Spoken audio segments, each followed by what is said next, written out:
তাহলে পূর্বরঙ্গ সমাপ্ত হলো। আজ যা তোমরা শিখলে তা বারবার অনুশীলন করো। আজ অনেক কিছু জিনিস নতুন প্রয়োগ করা হয়েছে, যাতে কোনো রকম ভুল ত্রুটি না হয় তার দিকে খেয়াল রাখবে। সদা সত্যবাদে থাকবে।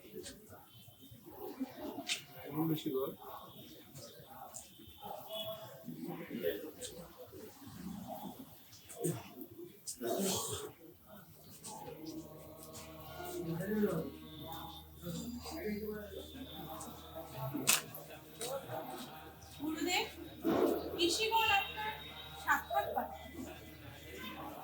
আমাদের প্রণাম গ্রহণ করুন। বলুন ঋষিগণ, কি অভিপ্রায়ে আজ আমার এখানে আপনাদের আগমন? যেদিন থেকে আপনি নাট্যশাস্ত্র চর্চা করছেন, সেদিন থেকে মনে অনেক রকমের প্রশ্ন। তারই কিছু উত্তর জানার জন্য নাট্যশাস্ত্রের উৎপত্তি কিভাবে হয়েছিল? আরে সৃষ্টির উদ্দেশ্যটা কি? আপনারা আগে আসুন।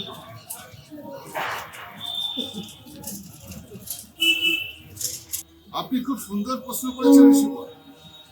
আসুন, আপনার এই প্রশ্নের উত্তরের মধ্যেই জগতের মূল সত্যের উদ্ভাবন করতে পারে। একসময় ত্রেতা যুগে মনুষ্যগণ যখন লোভ, কাম, ক্রোধ এগুলোর বশবর্তী হয়ে অধর্মের পথে ধাবিত হয়েছিল, সেই সময় একদিন দেবরাজ ইন্দ্র ভগবান ব্রহ্মার কাছে গিয়ে প্রার্থনা করলেন, ভগবান, এমনকি কোনো সহজ শিল্প মাধ্যম নেই যাকে দেখিয়ে বা শুনিয়ে সকলকে অধর্মের পথ থেকে ধর্মের পথে ফিরিয়ে আনা যায়? কিন্তু গুরুবর, আমরা তো জানি বেদই সমস্ত জ্ঞানের আধার। এতেই তো জগতের সমস্ত জ্ঞানের রহস্য লুকিয়ে আছে। তাহলে আরেকটি বেদের কি প্রয়োজন ছিল? কারণ এই পঞ্চম বেদ মানুষের সহজ বোধ।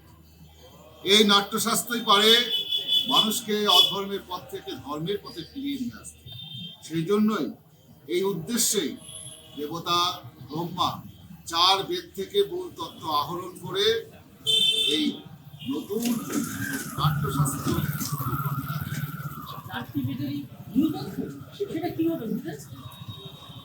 এই যে আপনারা নাট্যপাঠ শুনতে পাচ্ছেন, এই নাট্যপাঠ গ্রহণ করা হয়েছে ঋগ্বেদ। গান, সুর এবং তাল, লয় এসব ভগবান গ্রহণ করেছে সামবেদ।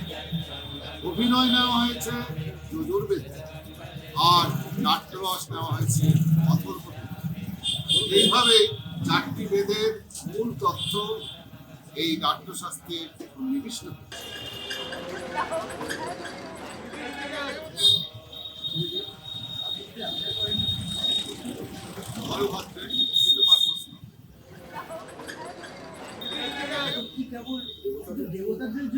না না, তা নয়।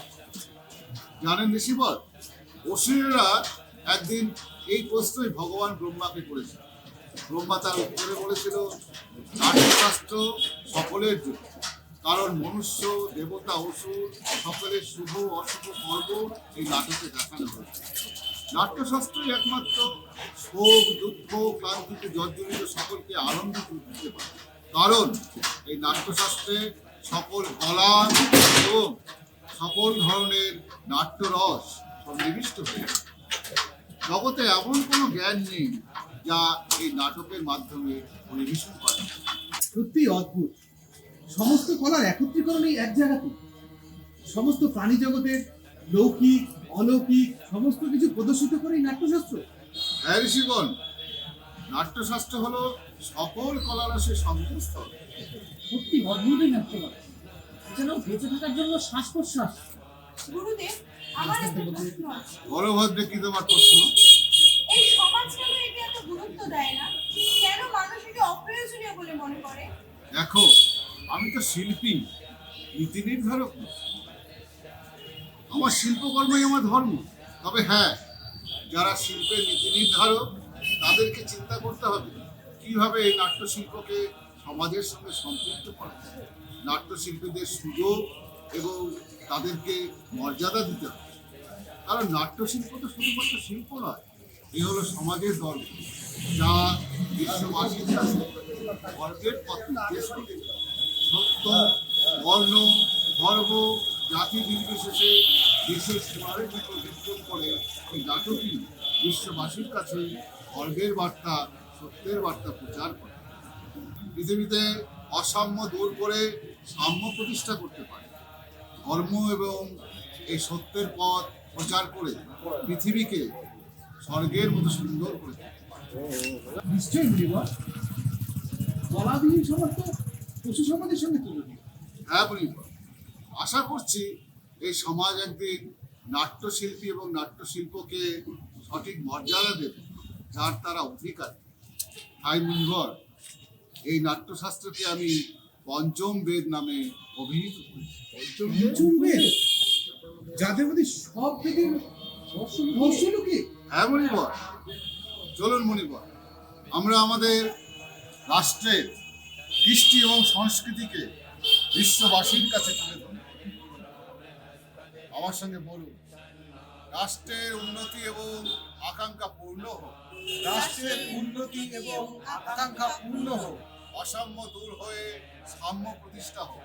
অসাম্য দূর হয়ে সাম্য প্রতিষ্ঠা হোক।